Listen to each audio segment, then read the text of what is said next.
Hi, I'm Andy Ellis. I'm the host of this show and a potential Green Party candidate for governor of Maryland in 2026.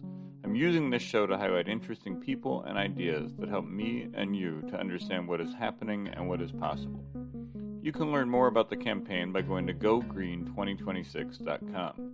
Guests on this show do not necessarily support my campaign or the Green Party. They've agreed to come on to discuss ideas and issues.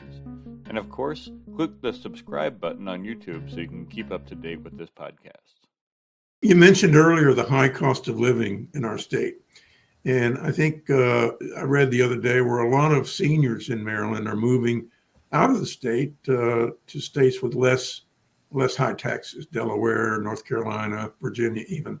What message do you have for seniors who are paying high property taxes but maybe no longer have kids in school? And what do you have? What would you say to them?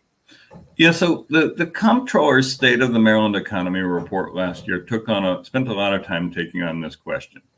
And I think that the answer that the Comptroller came to, and that is largely right, is that's kind of going to happen. People are going to leave here once their kids are out of school, once they're ready to retire, those type of things, and they're going to move to states with lower taxes. They're going to move to places where they don't have to pay as much. And I think there may be some things we can do to address that, but as long as Maryland is a state that believes in investing in K through 12 and in higher education, that it believes in investing in mass transit, people are going to leave once the kids get out of school. I don't think we should kick them out, but I also don't think that we should change much of our policy in order to try to keep folks here, because we're never going to be a state based on our size and our structure that can afford not to charge income taxes. It's not going to be how it works. And so, I think part of Maryland's future is to make sure that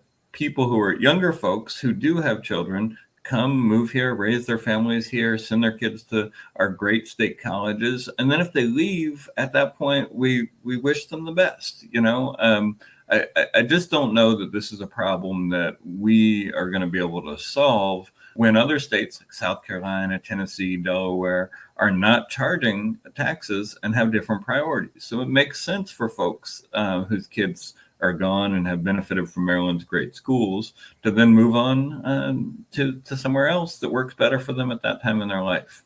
I'm not moving back to Tennessee.